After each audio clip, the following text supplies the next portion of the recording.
काफी पहले की बात है। 30 वर्ष की एक विवाहित महिला थी जिसके 2 बच्चे थे। अन्य लोगों की ही तरह उसका लालन पालन एक ऐसे घर में हुआ था जहां उसे हर वक्त आलोचनाओं का सामना करना पड़ता था और माँ बाप का उसके साथ व्यवहार भी अधिकांशतया अच्छा नहीं होता था। परिणाम यह हुआ कि उसमें हीन भावना और स्वाभिमान की कमी घर कर गई और उसमें आत्मविश्वास नाम की भी कोई चीज नहीं थी। नकारात्मक सोच के साथ वो हर वक्त डरी सहमी सी भी रहती थी। वह बहुत ही शर्मीली थी और खुद को महत्वहीन समझती थी। उसे लगता था कि उसमें किसी भी काम के लायक प्रतिभा नहीं थी। एक दिन वह कार से स्टोर जा रही थी। लाल बत्ती की अनदेखी करके एक कार आई और उसकी कार से भिड़ गई। जब होश आया तो उसने खुद को अस्पताल में पाया। सिर में हल्की चोट के साथ ही उसकी पूरी याददाश्त ही चली गई थी। वह अब भी बोल तो सकती थी, लेकिन अपनी गुजरी हुई जिंदगी के बारे में उसे कुछ भी याद नहीं था। वह बिना याददाश्त वाली बनकर रह गई थी। पहले डॉक्टरों को लगा कि उसकी यह हालत कुछ दिन तक ही रहेगी। हफ्ते गुजरे लेकिन उसकी याददाश्त थी कि लौटने का नाम ही नहीं ले रही थी। उसका पति और बच्चे हर रोज उससे मिलने आते थे, लेकिन वह उन्हें पहचान नहीं पाती थी। यह अपनी किस्म का एक ऐसा विशिष्ट मामला था कि दूसरे डॉक्टर और विशेषज्ञ भी उसे देखने के लिए आने लगे। वे उसका परीक्षण करते थे और उससे उसका हालचाल पूछ लेते थे। एक नई शुरुआत। आखिरकार बिल्कुल सपाट याददाश्त के साथ वह घर लौटी। अपने साथ क्या हुआ है इसे जानने के लिए उसने चिकित्सा विज्ञान की किताबें पढ़कर याददाश्त जाने के कारणों का अध्ययन शुरू किया। उसने इस क्षेत्र के विशेषज्ञों से मुलाकातें और बातचीत की। आखिरकार उसने अपनी हालत पर एक पेपर लिख डाला। कुछ ही दिन के बाद उसे अपना पेपर पढ़ने और उससे संबंधित सवालों के जवाब देने के लिए एक चिकित्सा सम्मेलन में शामिल होने का आमंत्रण मिला। उसे न्यूरोलॉजी संबंधी अपने अनुभव और विचार भी साझा करने थे। इस दौरान एक चमत्कार ही हुआ। वह बिल्कुल ही अलग इंसान बन गई। अस्पताल और बाहर सबकी चर्चा का केंद्र बन जाने से उसे पहली बार यह एहसास हुआ कि वह कीमती है, उसका भी कुछ महत्व है और उसका परिवार वाकई उसको बहुत चाहता है। चिकित्सा जगत का ध्यान अपनी ओर खींचने और उन लोगों से मिली पहचान ने उसके आत्मविश्वास और खुद के बारे में सोच को और बेहतर बना दिया। वह एक बेहद सकारात्मक, आत्मविश्वास से परिपूर्ण, खुले विचारों वाली महिला बन गई जो कि बेहद स्पष्ट वक्ता और जानकारी से परिपूर्ण थी, जिसकी एक वक्ता और अपने विषय की जानकार के तौर पर चिकित्सा जगत में काफी मांग थी। उसकी बचपन की सारी नकारात्मक यादें मिट चुकी थीं। साथ ही उसमें बसी हीन भावना भी खत्म हो गई थी। वह एक बिल्कुल ही नई व्यक्ति बन चुकी थी। उसने अपनी सोच बदलकर अपनी पूरी जिंदगी बदल डाली। एक कोरी स्लेट। स्कॉटिश दर्शनशास्त्री डेविड ह्यूम ने सबसे पहले टेब्यूला रासा, टैब्यूला या कोरी स्लेट की सोच को लोगों के सामने रखा था। इस सिद्धांत के अनुसार हर इंसान जब दुनिया में आता है तो उसके पास सोच या विचार के तौर पर कुछ भी नहीं होता और वो हर चीज जो इंसान सोचता या महसूस करता है वह सब उसने यहीं पर अपने शिशुकाल से सीखी होती है। कहने का मतलब है कि एक बच्चे का दिमाग एक कोरी स्लेट की तरह होता है जिस पर उससे संपर्क में आने वाला हर व्यक्ति और अनुभव अपनी छाप छोड़ देते हैं। बड़ा होने के दौरान वो जो कुछ भी सीखता है, महसूस करता है या अनुभव हासिल करता है, वयस्क अवस्था एक तरह से इन्हीं सब बातों का निचोड़ होती है। जाहिर तौर पर वयस्क बाद में जो कुछ भी करता या बनता है वो एक तरह से उसके बड़े होने की प्रक्रिया का ही परिणाम होता है। जैसा कि एरिस्टोटल ने लिखा है, जिस किसी भी बात का प्रभाव पड़ता है वही अभिव्यक्त होती है। जहां तक इंसान में छिपी संभावनाओं को जानने के क्षेत्र की बात है तो निज धारणा, सेल्फ कॉन्सेप्ट को 20वीं सदी की सबसे बड़ी खोज कहा जा सकता है। इस सोच के मुताबिक हर इंसान जन्म से ही अपने बारे में एक धारणा कायम करता जाता है। फिर आपकी अपने बारे में यही धारणा ही आपके अवचेतन के कंप्यूटर को संचालित करने वाला मास्टर प्रोग्राम बन जाती है। फिर यही तय करती है कि आप क्या सोचेंगे, क्या कहेंगे, महसूस करेंगे और क्या करेंगे। यही वजह है कि आपकी जिंदगी में सारा बदलाव खुद के बारे में धारणा बदलने और अपने बारे में या अपनी दुनिया के बारे में सोचने का अंदाज बदलते ही दिखाई देने लगता है। हर बच्चे का जन्म खुद के बारे में बिना किसी धारणा के होता है। एक वयस्क के तौर पर आपकी हर सोच, मत, अनुभव, व्यवहार या किसी बात को आंकने की क्षमता आपने बचपन से ही सीखी है। आज आप जो कुछ भी हैं वो उसी सोच या धारणा का परिणाम है जिसे आपने हकीकत मान लिया है। वास्तविकता चाहे जो हो, जब आप किसी बात को सही मान लेते हैं तो वही आपके लिए सच बन जाती है। आप वो नहीं हैं जो कि आप सोचते हैं कि आप हैं, लेकिन आप जो सोचते हैं आप वो ही हो जाते हैं। पहले प्रभाव स्थायी होते हैं। अगर आपको ऐसे माता पिता मिले जिन्होंने आपको लगातार यह बताया कि आप कितने अच्छे हैं, जो आपसे प्यार करते थे, आपका समर्थन करते थे और आप में यकीन करते थे, आपने चाहे जो किया या न किया हो। ऐसे में आप इस विश्वास के साथ बड़े होंगे कि आप एक अच्छे और मूल्यवान व्यक्ति हैं। 3 वर्ष का होने तक यह विश्वास आप में बैठ कर जाएगा और दुनिया के साथ आपके रिश्ते का अहम हिस्सा बन जाएगा। उसके बाद चाहे जो हो जाए, आपका खुद में ये यकीन कायम रहेगा। यही आपके लिए वास्तविकता बन जाएगी। अगर आपको ऐसे माता पिता ने बड़ा किया जो यह नहीं जानते थे कि उनके कहे गए शब्द और उनका व्यवहार आप पर कितना असर डाल सकता है, तो वे आपको नियंत्रित या अनुशासित करने के लिए तीखी आलोचना, असहमति या फिर शारीरिक या मानसिक सजा दे सकते हैं। जब किसी को बचपन से ही निरंतर आलोचना का सामना करना पड़ता है, तो वह इस निष्कर्ष पर पहुंच जाता है कि उसमें ही कोई खामी है। उसे यह समझ नहीं आता कि उसे क्यों लगातार आलोचना और सजा का सामना करना पड़ रहा है। उसे यह एहसास भी हो जाता है कि माता पिता उसके बारे में सही जानते हैं और वह इसी काबिल है। वह यह महसूस करने लगता है कि उसकी कोई कीमत नहीं है और न ही वह प्यार पाने के लायक है।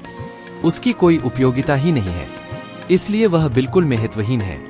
किशोरावस्था और वयस्कपन में व्यक्तित्व संबंधी जितनी भी समस्याएं होती हैं, मनोवैज्ञानिकों की राय में इन सभी की जड़ प्यार की कमी है। जिस तरह से गुलाबों को बारिश की जरूरत होती है, ठीक वैसे ही बच्चों को प्यार की जरूरत होती है। जब बच्चों को प्यार कम मिलता है, तो वे असुरक्षित महसूस करने लगते हैं। वे सोचते हैं, मैं किसी काबिल नहीं हूं। भीतर की इस बेचैनी को दूर करने के प्रयास में वे व्यवहार बदलने लगते हैं। कम प्यार मिलने का यही एहसास दुर्व्यवहार, व्यक्तित्व संबंधी समस्याओं, क्रोध के उफान, अवसाद, असहायपन, महत्वाकांक्षा की कमी और लोगों व रिश्तों में समस्या के तौर पर उभरकर सामने आ जाता है। जन्म के वक्त आप निडर होते हैं। गिरने और शोर को छोड़ दिया जाए तो बच्चे जन्म के वक्त डर के एहसास से अनजान होते हैं। डर के बारे में बाकी की पूरी जानकारी बच्चे को बड़े होने की प्रक्रिया के दौरान सिखानी पड़ती है। बड़े होने के साथ ही 2 खास किस्म के डर हम सभी में घर कर जाते हैं, नाकामी या नुकसान का डर और आलोचना या अस्वीकृति का डर। नाकामी का डर हमारे भीतर तब बैठ जाता है जब कुछ भी नया या अलग करने पर हमें लगातार आलोचना और सजा का सामना करना पड़ता हो। हमें चिल्लाकर ये बताया जाता है, नहीं, वहां से दूर हटो, रुक जाओ, उसे रख दो। हमें डराकर असुरक्षित कर देने के लिए शारीरिक सजा, प्यार की कमी के साथ साथ चिल्लाना और आलोचना भी जिम्मेदार होते हैं। हम जल्द ही यह महसूस करने लग जाते हैं कि किसी भी नए या अलग काम को करने के लिहाज से हम बहुत छोटे, बहुत कमजोर, नाकाबिल, अपर्याप्त और असमर्थ हैं। इसी एहसास को हम इन शब्दों में व्यक्त करने लगते हैं, मैं नहीं कर सकता, मैं नहीं कर सकता, मैं नहीं कर सकता। जब कभी भी हम किसी नए या चुनौतीपूर्ण काम को करने के बारे में सोचते हैं, तो हमें घबराहट, कंपकंपी और पेट में मरोड़ जैसा एहसास होने लगता है। हमारा डर ठीक उसी तरह का होता है जैसा कि पिटाई खाने का डर। हम बार बार बस यही कहते हैं, मैं नहीं कर सकता। किशोरावस्था में नाकामी की मुख्य वजह नाकामी का डर ही होता है। बचपन में तीखी आलोचना के परिणाम स्वरूप हम बड़े होने पर भी प्रयासों में अपनी पूरी ताकत नहीं झोंकते। हम हर बात में खुद को वास्तविकता से कम ही आंकते हैं। पहले प्रयास से पूर्व ही हम प्रयास छोड़ देते हैं। किसी चीज को पाने के लिए विलक्षण दिमाग के इस्तेमाल की बजाय हम अपनी तर्कशक्ति को यह साबित करने पर खर्च करने लगते हैं कि हम ऐसा क्यों नहीं कर सकते और हम जो चाहते हैं वो हमारे लिए क्यों असंभव है। प्यार पाने की जरूरत, हमारी तरक्की की राह का रोड़ा, हमारे आत्मविश्वास को डिगाने वाला और हमारे सुखी जीवन की इच्छा को खत्म कर देने वाला दूसरा डर है नकार दिए जाने का डर। नकारने की यह प्रक्रिया हमारी आलोचना के तौर पर सामने आती है। यह भावना हमारे भीतर बचपन से ही घर कर जाती है, जब हमारे माता पिता उनकी पसंद के खिलाफ कोई काम करने पर या फिर उनकी उम्मीद के मुताबिक काम नहीं करने पर नाराजगी जताते हैं। नाखुश कर देने के कारण वे इतने नाराज हो जाते हैं कि हमें वो लाड़ दुलार नहीं देते जिसकी हमें बचपन में सबसे ज्यादा जरूरत होती है। प्यार नहीं किए जाने या अकेलेपन के भय का बच्चे पर इतना गहरा असर होता है कि वह ठीक वैसा ही व्यवहार करने लगता है जो उसकी राय में उसके माता पिता को पसंद आएगा। इसके साथ ही उसमें छिपा स्वाभाविक उत्साह और खास होने का एहसास खत्म हो जाता है। एक ही सोच उसके दिलो दिमाग पर हावी हो जाती है, मुझे करना है, मुझे करना है, मुझे करना है। निष्कर्ष निकलता है, मुझे वही करना है जो मम्मी पापा को मंजूर हो, वरना वो मुझे प्यार नहीं करेंगे और मैं बिल्कुल अकेला पड़ जाऊंगा। सशर्त प्यार। सशर्त प्यार एक इंसान द्वारा दूसरे को दिए जा सकने वाले सबसे अनमोल तोहफे बिना शर्त के प्यार का ठीक उल्टा। हासिल करने वाला बच्चा जब बड़ा होता है तो वह दूसरों के विचारों को लेकर बेहद संवेदनशील बन जाता है। सबसे बुरी स्थिति तो यह होती है कि वह उस किसी भी काम को करता ही नहीं है जिसमें उसे किसी के असहमत होने की जरा भी आशंका हो। वह अपने जीवन में अब महत्वपूर्ण बन चुके लोगों, पत्नी, बॉस, दोस्त, खुद से बड़े को भी अपने माता पिता के साथ बचपन के संबंधों के ही परिप्रेक्ष्य में देखता है। ऐसे में उसका बस यही प्रयास रहता है कि वो जो कुछ भी करे उसे उसकी स्वीकृति हो या कम से कम वो उसे अस्वीकृत न कर दे। बचपन से ही मिली तीखी आलोचना के कारण उपजा नाकामी और नकारे जाने का भय ही बड़े होने पर हमारे दुखी और चिंतित होने का मुख्य कारण होता है। हम लगातार दो ही विचारों के बीच पिसते रहते हैं, मैं नहीं कर सकता या फिर मुझे यह करना ही होगा। सबसे बुरी स्थिति तो तब आती है जब हम सोचने लगते हैं, मैं नहीं कर सकता लेकिन मुझे करना पड़ेगा, या मुझे करना ही पड़ेगा लेकिन मैं नहीं कर सकता।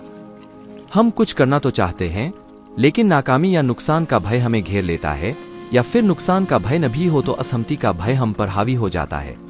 हम घर पर और ऑफिस में जीवन स्तर को सुधारना चाहते हैं लेकिन डरते हैं कि हम नाकाम हो जाएंगे या कोई हमारी आलोचना करेगा या कि हमारे साथ दोनों ही होगा। अधिकतर लोगों के लिए डर ही उनकी जिंदगी का सबसे अहम हिस्सा होता है। वो जो कुछ भी करते हैं उसमें उनका प्रयास बस नाकामी और आलोचना को टालना ही होता है। वे हर काम को करते वक्त लक्ष्य के लिए प्रयास करने की बजाय अपना ध्यान सुरक्षित तरीकों पर ही केंद्रित रखते हैं। वे मौकों के बजाय सुरक्षा चाहते हैं। नाकामयाबी की दर को दोगुना करें। लेखक आर्थर गॉर्डन ने IBM के संस्थापक थॉमस जे वॉटसन से एक बार पूछा कि लेखक के तौर पर जल्दी से कामयाब होने के लिए उन्हें क्या करना होगा। अमेरिकी कारोबारी जगत के धुरंधर वॉटसन ने इस सवाल का जवाब इन शब्दों में दिया, अगर आप तेजी के साथ कामयाब होना चाहते हैं तो आपको अपनी नाकामयाब होने की दर को भी दोगुना करना होगा। दरअसल कामयाबी तो नाकामयाबी के दूसरे सिरे पर रहती है। हकीकत यह है कि आप जितने ज्यादा नाकाम होंगे, संभावना यही है कि कामयाबी आपके उतने ही करीब होगी। आपकी नाकामयाबियों ने आपको कामयाबी हासिल करने के लिए तैयार कर दिया है। इसीलिए अक्सर देखने को मिलता है कि नाकामयाबियों की झड़ी के बाद कामयाबियों की झड़ी लग जाती है। यही वजह है कि जब कभी भी कुछ सूझ न कुछ पड़े तो नाकामयाबी की दर को दोगुना कर दें। आप जितनी नई नई बातों को करने की कोशिश करेंगे, आपके विजयी होने की संभावना उतनी ही बढ़ जाएगी। किसी भी डर पर काबू पाने के लिए आपको उसी काम को करना चाहिए जिसमें डर लग रहा हो, तब तक जब तक कि आप पर डर का कोई भी प्रभाव न बचे। आपके दिमाग की हार्ड ड्राइव। अपने बारे में आप जो कुछ भी जानते या महसूस करते हैं वो आपके अपने विचारों के साथ आपकी निजी धारणा में व्यक्तित्व की हार्ड ड्राइव पर अंकित हो जाता है। उसके बाद अपने बारे में सोच ही आपके हर काम के प्रदर्शन के स्तर और उसके प्रभाव का निर्धारण करती है। फिर अनुरूपता के नियम के कारण आपका बाहरी व्यवहार ठीक वैसा ही होता है जैसा आप भीतर से महसूस करते हैं। यही वजह है कि आपकी जिंदगी में तमाम सुधारों का आगाज आपकी खुद के बारे में सोच में सुधार के साथ ही होता है। आपका एक संपूर्ण आत्मांकलन होता है जो कि आपकी अपने और अपनी काबिलियतों के बारे में सारी सोच का निचोड़ होता है। अपने बारे में आपकी धारणाओं के इस पुलिंदे में शामिल होते हैं आपके उस वक्त तक के तमाम अनुभव, फैसले, कामयाबियां, नाकामियां, विचार, जानकारियां, भावनाएं और उस वक्त तक जिंदगी के बारे में आपका मत। यह आम आत्मांकलन ही यह तय करता है कि आप अपने बारे में कैसे और क्या सोचते हैं। साथ ही यह आपके कुल जमा प्रदर्शन की समीक्षा भी कर देता है। छोटी मोटी सोच। इसके साथ ही अपने बारे में आपके पास बहुत सी छोटी मोटी सोच भी होती है। ये छोटी मोटी निजी अवधारणा ही आपकी पूरी निजी छवि तैयार करती है। जीवन के हर क्षेत्र के लिए आपकी एक निजी सोच होती है जिसे आप महत्वपूर्ण समझते हैं। यही छोटी मोटी सोच इस बात को तय करती है कि आप किस तरह सोचते हैं, महसूस करते हैं और उस क्षेत्र विशेष में कैसा प्रदर्शन करते हैं। उदाहरण के लिए, आपकी एक निजी सोच होती है कि आप कितने स्वस्थ या फिट हैं और आपको कितना खाना पीना चाहिए या कितनी वर्जिश करनी चाहिए। पुरुष हैं तो महिलाओं और महिला हैं तो पुरुषों के बीच लोकप्रियता को लेकर भी आपकी एक निजी सोच होती है। पति पत्नी या माता पिता के प्रति दायित्व के निर्वाह या फिर दोस्तों के साथ संबंधों को लेकर भी आपकी निजी सोच होती है। आप कितने स्मार्ट हैं या फिर किसी चीज को कितनी जल्दी सीखते हैं। आप जो भी खेल खेलते हैं उसके बारे में या कार चलाने में महारत सहित हर गतिविधि को लेकर भी आपकी एक निजी सोच होती है। आप किसी काम को या उसके हर हिस्से को कितनी अच्छी तरह से करते हैं, इस बात को लेकर भी आपकी निजी सोच होती है। आपकी इस बात को लेकर भी निजी सोच होती है कि आप कितना कमाते हैं और कितनी अच्छी तरह से पैसे को बचाकर उसका निवेश करते हैं। यह एक बहुत ही महत्वपूर्ण संवेदनशील क्षेत्र होता है। हकीकत यह है कि आय की अपनी निजी सोच से आप कभी भी बहुत ज्यादा या कम कमा ही नहीं सकते। अगर आप ज्यादा कमाना ही चाहते हैं तो आपको अपनी आय और कमाने के बारे में निजी सोच को बदलना ही होगा। यह इस किताब का एक महत्वपूर्ण सबक होगा। अपनी धारणाओं को बदलें। अगर आप अपनी जिंदगी के किसी भी क्षेत्र में अपने प्रदर्शन या परिणामों को बदलना चाहते हैं तो आपको उस क्षेत्र में अपनी निजी अवधारणा और उस क्षेत्र को लेकर अपने बारे में धारणाओं को बदलना होगा। सौभाग्यवश आपकी ज्यादातर धारणाएं विषयनिष्ठ होती हैं। वे हमेशा तथ्यों पर ही आधारित नहीं होती। इसकी बजाय वे अधिकतर उस जानकारी पर आधारित होती हैं जिन्हें आप सत्य के तौर पर स्वीकार चुके हों, कई बार तो बिना ज्यादा जांचे परखे ही। आपकी धारणाओं में सबसे बुरी होती हैं वे धारणाएं जो कि आपकी अपनी काबिलियत को ज्यादा मानने से रोकती हैं। इन धारणाओं के कारण आप किसी क्षेत्र विशेष में खुद की क्षमता को सीमित या अपूर्ण मानने लगते हैं। ये धारणाएं कभी कभार ही सही होती हैं, लेकिन आप इनको अपनी काबिलियत के सही पैमाने के तौर पर स्वीकार लें तो फिर ये आपके लिए सच हो जाती हैं, ठीक ऐसे जैसे यही सही हो। अपनी काबिलियत को जानने और पहले से ज्यादा कामयाबी हासिल करने के लिए जरूरी है कि आप सबसे पहले खुद को सीमित कर देने वाली अपनी धारणाओं को ही चुनौती दें। इन धारणाओं से मुक्ति की शुरुआत आप इस सोच के साथ करें कि वे जो कुछ भी हैं पूरी तरह से असत्य हैं। इस पल तो यही सोचें कि आपकी काबिलियत की कोई सीमा ही नहीं है। कल्पना कीजिए कि आप जिंदगी में जो चाहे बन सकते हैं, कर सकते हैं और हासिल कर सकते हैं। कल्पना कीजिए कि किसी भी लिहाज से आपकी क्षमता अपार है। उदाहरण के लिए कल्पना कीजिए कि आप आज जितना भी कमाते हैं उससे दोगुना कमा रहे हैं। कल्पना कीजिए कि आप ज्यादा बड़े घर में रह रहे हैं, बेहतर कार चला रहे हैं और ज्यादा रईसी भरी जीवन शैली जी रहे हैं। कल्पना कीजिए कि आप में अपने क्षेत्र की शीर्ष हस्तियों में जगह बनाने की योग्यता है। कल्पना कीजिए कि आप अपनी सामाजिक और कारोबार की दुनिया की सबसे लोकप्रिय, शक्तिशाली और प्रभावी हस्तियों में से एक हैं। कल्पना कीजिए कि आप शांत और आत्मविश्वास से भरपूर हैं और किसी भी संकट से नहीं घबराते। कल्पना कीजिए कि आप अपने दिमाग में तय हर लक्ष्य को हासिल कर सकते हैं। यही वह तरीका है जिससे आप अपनी सोच और अपनी जिंदगी को बदलने की शुरुआत करते हैं। अपने भीतर छिपे डर के खात्मे और अपनी काबिलियत की पहचान की शुरुआत अपनी दिमागी हार्ड ड्राइव को नई, सकारात्मक, रचनात्मक और हौसलों से भरी धारणाओं से लैस करने से होती है। ये धारणाएं आपके बारे में और आपके भविष्य के बारे में होती हैं। इस पूरी किताब की मदद से आप ऐसा करने के तमाम तौर तरीके सीख जाएंगे। निजी अवधारणा के 3 भाग। खुद के बारे में आपकी निजी अवधारणा के 3 भाग होते हैं, जैसे कि पेस्ट्री के टुकड़े के 3 हिस्से। हर एक का हर एक से नाता होता है। तीनों मिलकर आपका व्यक्तित्व बनाते हैं। ये ही मुख्य तौर पर यह तय करते हैं कि आप क्या सोचते हैं, क्या महसूस करते हैं, क्या करते हैं और आपके साथ क्या होता है। आपके व्यक्तित्व और सोच का पहला भाग होता है आपके द्वारा अपने लिए तय आदर्श निजी व्यक्तित्व। यह आपके तमाम सपनों, उम्मीदों, नजरिए और आदर्श का निचोड़ होता है। यह उन सद्गुणों, मूल्यों और गुणों से बना होता है जिन्हें आप अपने में और दूसरों में बेहद पसंद करते हैं। आपका आदर्श पुरुष ठीक वैसा ही होता है जैसा कि आप खुद बनना चाहते हैं। अगर आप हर तरह से आदर्श बन सके तो यही आदर्श मापदंड आपके व्यवहार की नींव बनते हैं। महान पुरुष और महिलाएं, नेता और चरित्रवान लोगों के मन में अपने जीवन मूल्यों, दृष्टिकोण और आदर्शों को लेकर कोई असमंजस नहीं होता। वे जानते हैं कि वे कौन हैं और उनका किस बात में यकीन है। वे अपने लिए ऊंचे मापदंड तय करते हैं और इस बारे में कभी भी समझौता नहीं करते। वे ऐसे पुरुष या महिला होते हैं जिनसे लोग प्रेरणा लेते हैं और जिन पर निर्भर होते हैं। लोगों के साथ इनके संबंध भी बिल्कुल स्पष्ट और अलग ही तरह के होते हैं। वे जो कुछ भी करते हैं उसमें अपने आदर्शों पर खरा उतरने का पूरा प्रयास करते हैं। खुद को देखने का नजरिया। आपकी सोच का दूसरा हिस्सा है आपका खुद को देखने का नजरिया। यह आपका खुद को देखने का और खुद के बारे में सोचने का तरीका होता है। इसे अधिकांशतः आपकी आत्म छवि, सेल्फ इमेज कहा जाता है। किसी परिस्थिति विशेष में आपका व्यवहार कैसा होना चाहिए इसके लिए आप यही देखते हैं। आत्मछवि के ही कारण आपका बाहरी प्रदर्शन ठीक वैसा ही होता है जैसी कि आपकी अपने बारे में सोच होती है। जहां तक किसी व्यक्ति के प्रदर्शन और प्रभाव की बात है तो मैक्सवेल माल्च द्वारा आत्म छवि की खोज को एक महत्वपूर्ण मोड़ करार दिया जा सकता है। आने वाली किसी परिस्थिति के बारे में कल्पना करके खुद को सर्वश्रेष्ठ प्रदर्शन करते देखने की सोच आप अवचेतन को एक संदेश भेजते हैं। आपका अवचेतन दिमाग इस संदेश को आदेश की तरह लेता है और फिर आपकी सोच, शब्द और आपके द्वारा किए जाने वाले काम के तौर तरीकों को ठीक वैसा कर देता है जैसी कि आपने कल्पना की थी। आपकी जिंदगी में तमाम सुधारों की शुरुआत आपके दिमाग की छवियों में सुधार के साथ ही होती है। आपकी ये आंतरिक छवियां ही आपकी भावनाओं, आपके व्यवहार, आपकी सोच और यहाँ तक कि दूसरे लोगों के आपके प्रति व्यवहार को भी निर्धारित करती है। इसीलिए खुद के प्रति सकारात्मक छवि आपकी सोच और आपकी जिंदगी में बदलाव लाने के लिए काफी अहम होती है। अपने बारे में आप कैसा महसूस करते हैं? निजी सोच का तीसरा हिस्सा है आपका अपनी काबिलियत पर यकीन। यह आपके व्यक्तित्व का भावनात्मक हिस्सा होता है। अधिकांशतः यही तय करता है कि आप कैसे सोचते हैं, क्या महसूस करते हैं और आपका व्यवहार कैसा है।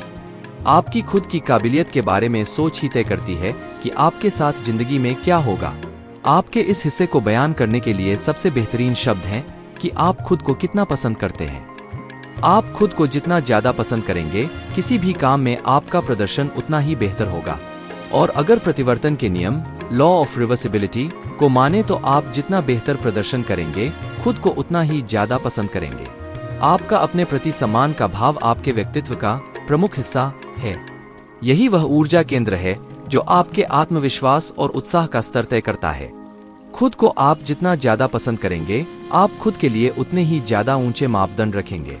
खुद को आप जितना ज्यादा पसंद करेंगे, खुद के लिए उतने ही बड़े लक्ष्य निर्धारित करेंगे और उन्हें हासिल करने के लिए ज्यादा देर तक प्रयास कर सकेंगे। खुद के बारे में ऊंची सोच रखने वालों को रोक पाना नामुमकिन होता है। आपका अपने बारे में आंकलन ही आपके अन्य लोगों के साथ रिश्तों का निर्धारण करता है। आप खुद को जितना ज्यादा पसंद करेंगे या फिर खुद का आदर करेंगे, आपकी दूसरे लोगों के लिए पसंदगी और आदर में उतना ही इजाफा होगा। दूसरे लोगों की भी आपके बारे में सोच में सुधार देखने को मिलेगा। आपके कारोबार और कैरियर में भी आपका खुद के बारे में आंकलन ही तय करेगा कि लोग आपसे कारोबारी ताल्लुक रखते हैं या नहीं, आपकी सेवाएं लेते हैं या नहीं, आपके साथ अनुबंध करते हैं या नहीं और यहाँ तक कि आपको पैसे उधार देते हैं या नहीं। आपका खुद के बारे में आंकलन जितना बेहतर होगा, आप उतने ही बेहतर पति या पेरेंट साबित होंगे।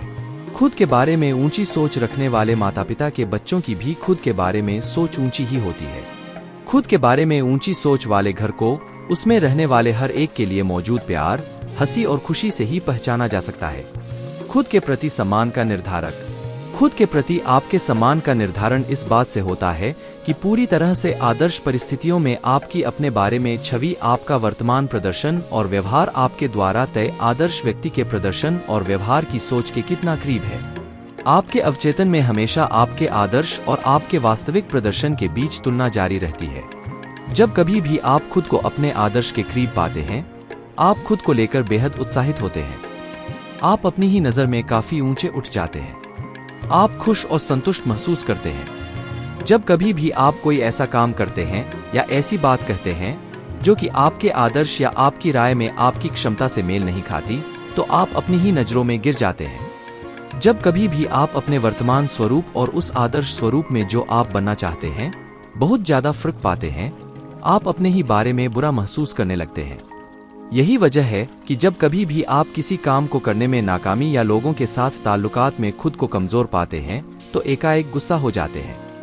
आपकी अपने बारे में अच्छी सोच आपको हमेशा याद दिलाती रहती है कि आप कितने बेहतर इंसान बन सकते हैं।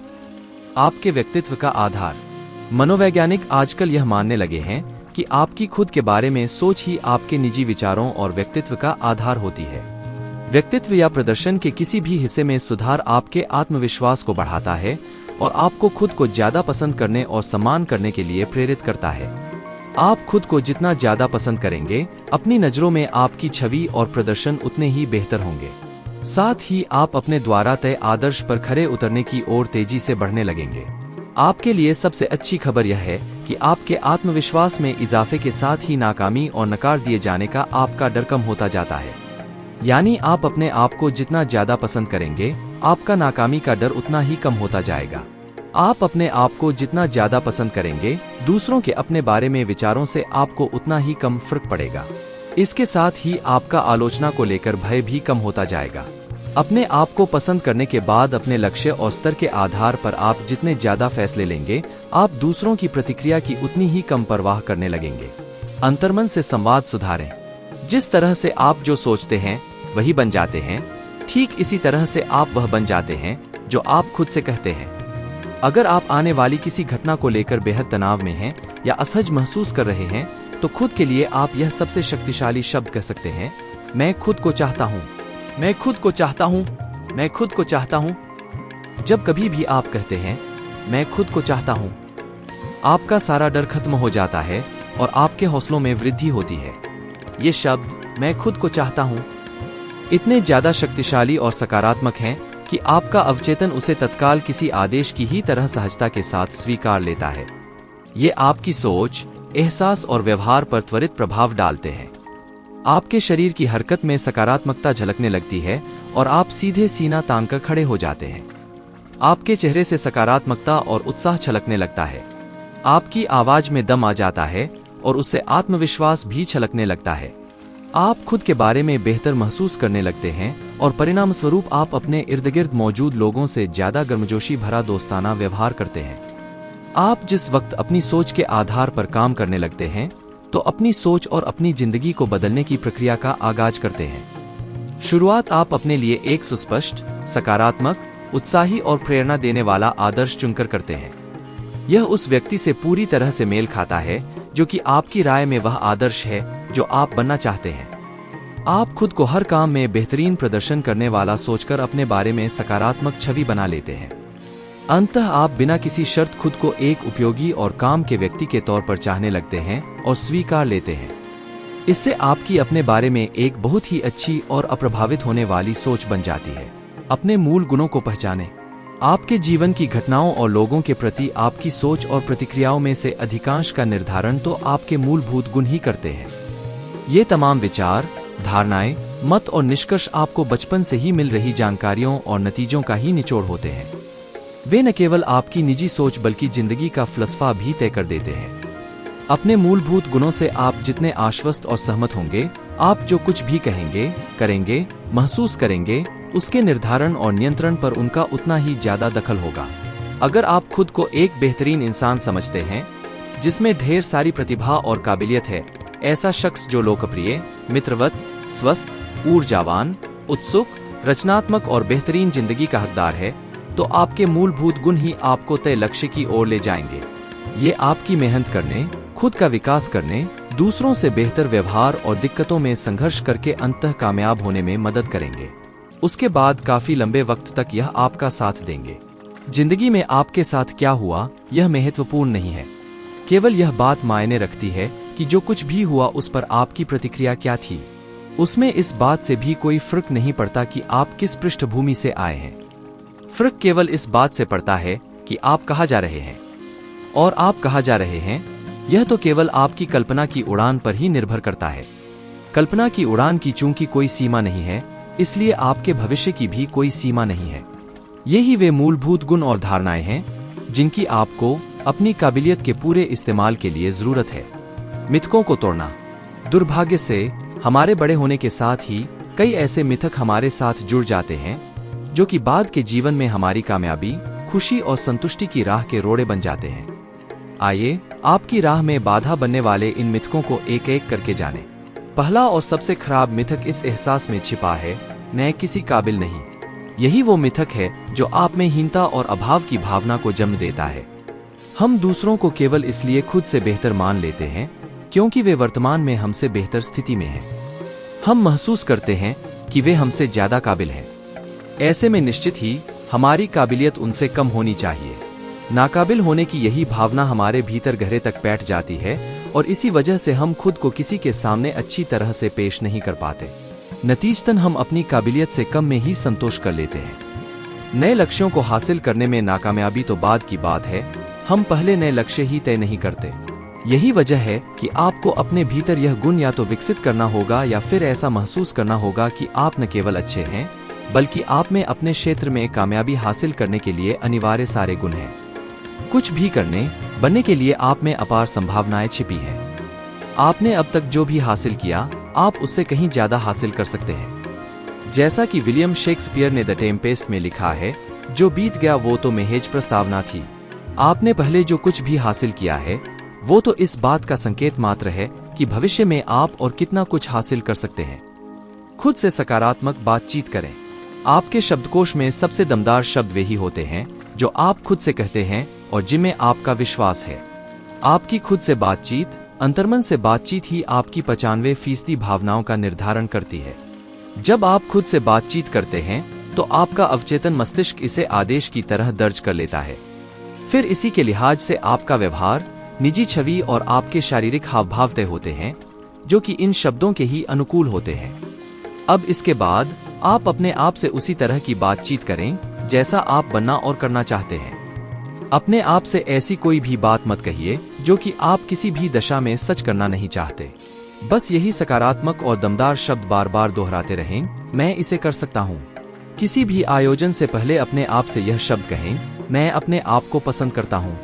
कहिए, मैं सर्वश्रेष्ठ हूँ, मैं सर्वश्रेष्ठ हूँ, मैं सर्वश्रेष्ठ हूँ, बार बार ऐसे जैसे कि आपका इस बात में पूरा यकीन है। उसके बाद सीधे तनकर खड़े हो जाए और अपने चेहरे पर आत्मविश्वास से भरी एक मुस्कान लाए और अपना सबसे बेहतरीन प्रदर्शन करें।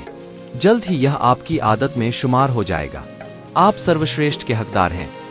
विध्वंसक आलोचना की ही तरह लोग एक और मिथक को सच मान लेते हैं, वह है खुद के बारे में एक सीमा में बांध देने वाली सोच। एक तरह से तो ऐसे लोग खुद ही नहीं सोचते कि वे सर्वश्रेष्ठ के हकदार हैं। यह अंदरूनी भावना प्रायः उन लोगों में अधिक देखी जाती है जिन्होंने जिंदगी की शुरुआत बहुत छोटे पैमाने पर की हो, या फिर वो जो ऐसे परिवारों से हों जिनमें उनके बड़े होने के दौर में आर्थिक तंगी रही हो। यह ऐसे लोगों के साथ भी संभव है जिनको बचपन से ही इस सोच के साथ बड़ा किया गया कि गरीब होना अच्छे चरित्र का संकेत है, जबकि अमीर पापी होते हैं। अगर आप किसी भी कारण से खुद को अच्छी चीजों का हकदार नहीं मानते हुए बड़े हुए हैं, और अगर आपको अपने क्षेत्र में कामयाबी हासिल हो गई, तो संभव है कि आप खुद को धोखेबाज महसूस करने लगे। आप महसूस करेंगे जैसे कि आपने अपने क्षेत्र में जो कामयाबी हासिल की है वह किसी गलत तरीके से हासिल की गई है और आप जल्द ही पकड़ लिए जाएंगे। इस सोच के ही कारण आप चाहे जितने भी कामयाब हो जाए, आपको हमेशा यह डर लगता रहेगा कि यह कामयाबी आपसे जल्द ही छीन ली जाएगी। अगर आप एक धोखेबाज की तरह महसूस करने लगते हैं तो फिर आपको हमेशा ही दूसरों से ज्यादा कामयाबी हासिल करने में ग्लानि का एहसास होगा। ग्लानि के इसी एहसास से बचने के लिए लोग आत्मघाती प्रवृत्ति के हो जाते हैं। वे बहुत ज्यादा खाने लगते हैं, बहुत ज्यादा शराब पीने लगते हैं, अन्य नशों का सहारा लेते हैं, परिवार की उपेक्षा करने लगते हैं, उनका व्यवहार ऊटपटांग हो जाता है और वे अपना पैसा बेवजह की रईसी और बेवकूफाना निवेशों में गंवाने लगते हैं। उनके भीतर यह भावना घर कर जाती है कि वे इस तमाम कामयाबी के हकदार ही नहीं हैं।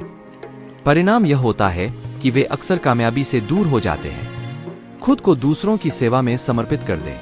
सच तो यह है कि एक बेहतरीन नौकरी और लोगों की जिंदगी या काम को प्रभावित करने वाले हर काम से जुड़कर हासिल कमाई के आप हकदार हैं। बाजारवाद पर टिके हमारे जैसे समाज में हर लेन देन स्वैच्छिक ही होता है। लोग किसी चीज को खरीदते हैं तो केवल यही सोचकर कि इससे उनका जीवन बेहतर होगा। ऐसे में आप लोगों को ऐसी चीजें मुहैया कराकर कामयाब हो सकते हैं जिसकी उनको जिंदगी या फिर काम में सुधार के लिए जरूरत हो। जितनी बेहतर आपकी सेवाएं होंगी, आप उतने ही ज्यादा कमाई के काबिल और हकदार होंगे। शब्द डिजर्व 2 लैटिन शब्दों से बना है, डी जिसका मतलब होता है के जरिए और सर्वायर जिसका मतलब होता है सेवा करना। इसलिए डिजर्व का मतलब होता है सेवा के जरिए। हमारे समाज में कामयाब लोग कुछ अपवादों को छोड़कर वे ही होते हैं जो दूसरे लोगों से बेहतर सेवाएं प्रदान करते हैं। ऐसे में आपका अपने कैरियर में पूरा ध्यान लोगों को बेहतर सेवा प्रदान करने पर ही होना चाहिए, तभी आप कमाई के एक एक पैसे के काबिल होंगे। अब्राहम लिंकन ने एक बार कहा था, गरीबों की सेवा करने का सबसे बेहतर तरीका यही है कि आप भी उनमें से एक न बन जाए। हमारे समाज में जितने ज्यादा आप कामयाब होंगे, आपको उतना ही ज्यादा कर चुकाना पड़ता है। यही कर स्कूलों, अस्पतालों, सड़कों, जन कल्याण, मेडिकेयर, सेना के खो के अलावा हमारे समाज के हर महत्वपूर्ण काम में मदद करता है। इसलिए आपको तो धनी होने पर गर्व होना चाहिए। अच्छी कमाई के कारण आप कई लोगों के लिए उल्लेखनीय योगदान देते हैं। आप अपने लिए अच्छा काम करके दूसरों का भी भला कर देते हैं। इन शब्दों को दोहराए, दूसरे लोगों के जीवन स्तर में सुधार के लिए जरूरी उत्पादों और सेवा के साथ मैं जो कुछ भी कमाता हूं, मैं उसका हकदार हूं। मुझे अपनी कामयाबी पर गर्व है। आप एक बेहतरीन इंसान हैं। आप एक बेहतरीन इंसान हैं। आप ईमानदार, सलीकेदार, सच्चे और मेहनती हैं। दूसरे लोगों के साथ आपका व्यवहार विनम्रता, सम्मान और गर्मजोशी से भरा होता है। आप अपने परिवार, दोस्तों और कंपनी के प्रति पूरी तरह से समर्पित हैं। आप में दमखम, आत्मविश्वास और जिम्मेदारी का एहसास है। आप ज्ञानवान, बुद्धिमान और अनुभवी हैं। आप न केवल अपने परिजनों बल्कि पूरे समाज के लिए ही महत्वपूर्ण हैं। आपका जन्म एक खास जिम्मेदारी को अंजाम देने के लिए हुआ है और आपको एक महान काम को पूरा करना है। हर लिहाज से आप एक बेहतरीन व्यक्ति हैं। पिछला पैराग्राफ आपके वास्तविक व्यक्तित्व और चरित्र का चित्रण है। हो सकता है कि कई बार यह आपके लिए 100% सही न बैठता हो, लेकिन कुल मिलाकर यह आपके अंतर्मन की अच्छाई और आपके जीवन की दिशा का ही परिचायक है। जब आप बिना किसी शर्त के यह स्वीकार लेंगे कि आप वाकई बेहद बेशकीमती और काबिल इंसान हैं, तो फिर आप हर काम और वाक्य के जरिए इसे सही साबित करने का प्रयास करेंगे। कुछ दिनों के बाद यह आपके लिए पूरी तरह से सही हो जाएगा। आप हकीकत में अपने आदर्श जैसे बन जाएंगे। खुद से इस बात को दोहराए, मैं खुद को पसंद करता हूं और अपनी जिंदगी को भी। मैं हर लिहाज से एक बेहतरीन इंसान हूं और मैं जो भी काम करता हूं उसमें अपना सबसे बेहतरीन प्रयास ही करता हूं। दिमागी सॉफ्टवेयर स्टोर। सोचिए कि एक ऐसा स्टोर होता जहां दिमाग के लिए जरूरी तमाम सॉफ्टवेयर बेचे जाते। आप किसी भी निजी सोच, धारणा या फिर व्यवहार को वहां से खरीद कर अपने दिमाग में इंस्टॉल करवा लेते। फिर आप उस प्रोग्राम के ही मुताबिक इंसान बन जाते। अगर ऐसा स्टोर होता और आप किसी भी किस्म की धारणा को खरीद सकते तो आप कौन सी खरीदते? एक सुझाव है, अपने चारों ओर देखकर पता लगाइए कि सबसे खुश और कामयाब लोगों ने क्या धारणाएं विकसित की हैं और फिर धारणाओं का वैसा ही सेट अपने लिए ले आइए। उसे अपने दिमाग की हार्ड ड्राइव पर लोड कीजिए और उनके द्वारा चलाए जा रहे प्रोग्राम पर अमल कीजिए। सौभाग्य से सैकड़ों कामयाब लोगों के इंटरव्यू को आधार बनाकर हम जान सकते हैं कि आखिर वे किस मिट्टी के बने हैं और उन्होंने बचपन से ही किस किस्म की धारणा विकसित की। अपनाने के लिहाज से यह धारणा आपके लिए सबसे ज्यादा उपयोगी साबित हो सकती है। मैं एक बहुत ही अच्छा इंसान हूं और जिंदगी में बड़ी कामयाबी हासिल करने वाला हूं। मेरे साथ जो कुछ भी अच्छा या बुरा होगा वो तो मुझे मिलने वाली अवश्यंभावी कामयाबी और खुशियों की प्रक्रिया का ही एक हिस्सा है। अगर आप इस बात को लेकर आश्वस्त हो जाए कि आपका खुश और कामयाब होना तय है और जो भी बाधाएं या रुकावटें आ रही हैं वो आपको लक्ष्य हासिल करने के लिए जरूरी अनुभव दिलाने के लिए ही आ रही हैं, तो फिर आपको कोई भी नहीं रोक सकता। अधिकांश वक्त आप सकारात्मक और आशावान बने रहेंगे। अपने लिए आप बड़े लक्ष्य रखेंगे और किसी भी अस्थायी हार से जल्द उबर सकेंगे। आखिरकार आपकी धारणाएं ही आपके लिए हकीकत बन जाएंगी। अपनी सोच बदलकर आप अपनी जिंदगी को बदल लेंगे। आने वाले पन्नों में मैं आपके साथ वक्त वक्त पर आजमाए हुए नुस्खों, परीक्षणों और तकनीकों की चर्चा करूंगा जिनका इस्तेमाल करके आप अपनी सोच के हर हिस्से पर पूरा नियंत्रण बना सकेंगे। मैं आपको बताऊंगा कि सकारात्मक और प्रभावी तरीके से कैसे सोचें कि आप खुद को किसी भी काम को कर लेने के काबिल समझने लगे। आप जान जाएंगे कि अपनी सोच को कैसे बार बार तराशें ताकि आप अंदर से भी वैसे ही हो जाए जैसा आप बनना चाहते हैं और जैसा कि आपका बाहरी व्यवहार होना चाहिए। आप उस तरकीब को जान जाएंगे जिसके बाद आपको रोक पाना मुश्किल होगा। करके देखें। एक, अपने आदर्शों को स्पष्ट तौर पर परिभाषित करें। अगर आप हर लिहाज से एक बेहतरीन इंसान बन जाए तो आप में क्या गुण होंगे? आपका व्यवहार किस तरह का होगा? 2, आप वो ही बन जाए जो कि अधिकांश वक्त आप बनने के बारे में सोचते हैं। अपने जीवन के उन सभी क्षेत्रों को पहचानें जिनका आपकी भावनाओं, व्यवहार और काम पर बहुत ज्यादा असर पड़ता हो। 3, कामकाज का वह कौन सा क्षेत्र है जिसमें आप अपना सबसे बेहतरीन प्रदर्शन करते हैं? उस क्षेत्र में आप खुद को किस तरह से देखते हैं? आप अनेक क्षेत्रों में खुद की स्थिति को किस तरह देखते हैं? 4, आप किस तरह के लोगों के प्रशंसक हैं और उन्हें सम्मान देते हैं? क्यों? अपना व्यवहार बदलकर आप किस तरह से उसे सर्वश्रेष्ठ लोगों की तरह कर सकते हैं? 5, आप खुद को जिंदगी के किन क्षेत्रों में सबसे ज्यादा पसंद करते हैं? किस तरह की गतिविधियां आपको सबसे ज्यादा आत्मसम्मान और गरिमा देती हैं? आप इन बातों को किस तरह से और ज्यादा कर सकते हैं? 6, आप एक बहुत ही अच्छे इंसान हैं। आज के बाद आप खुद को अपने सर्वश्रेष्ठ रूप में ही देखिए और अपने भीतर छिपी संभावनाओं के लिए किसी भी तरह की सीमा को मानने से साफ इनकार कर दीजिए। 7, अपनी निजी सोच को बदलकर लगातार ऐसे सोचिए, बोलिए और काम कीजिए मानो आप पहले ही वैसे इंसान बन गए हों जैसा कि आप चाहते थे। उस जिंदगी का आनंद उठाइए जिसे आप चाहते हैं और जिसके हकदार भी हैं।